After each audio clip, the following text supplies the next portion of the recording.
আপনাদের সবাইকে স্বাগত সিনে গসিপে। প্রাক্তন ফুটবলার তথা কোচ সুব্রত ভট্টাচার্যের ছেলেই হলেন অভিনেতা সাহেব ভট্টাচার্য। অভিনেতা সাহেবের বান্ধবী ছিলেন মডেল সোনিকা সিং চৌহানের। গত 29শে এপ্রিল ভোর রাতে গাড়ি দুর্ঘটনায় মৃত্যু হয় মডেল সোনিকা সিং চৌহানের। সেই সময় গাড়ির স্টিয়ারিং ছিল অভিনেতা বিক্রম চট্টোপাধ্যায়ের হাতে। সুব্রত পুত্র অভিনেতা সাহেবের সঙ্গে আগামী আগস্ট মাসে বিয়ে হওয়ার কথা ছিল মডেল সোনিকা সিং চৌহানের। একটি জনপ্রিয় সংবাদ মাধ্যমে এই প্রথম মুখ খুললেন সুব্রত ভট্টাচার্য। হ্যাঁ বন্ধুরা, জনপ্রিয় সংবাদ মাধ্যমে একটি সাক্ষাৎকারে সোনিকার মৃত্যু প্রসঙ্গে কথা বললেন সুব্রত ভট্টাচার্য। তিনি বললেন, যে কোনো মানুষের মৃত্যুই দুঃখের।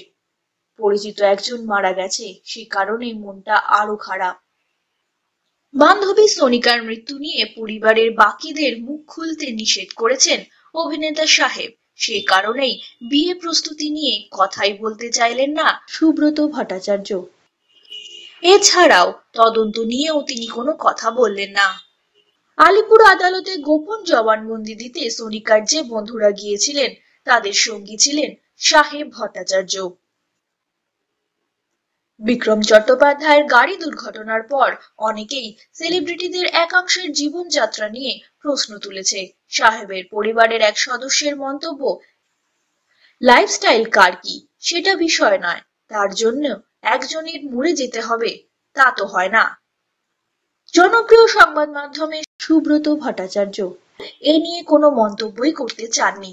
তিনি শুধু বলেন, কি হবে কি হবে না সেটা পরের ব্যাপার। ও সাহেবের বন্ধু ছিল, সেজন্যে এ ঘটনা আরো মর্মান্তিক।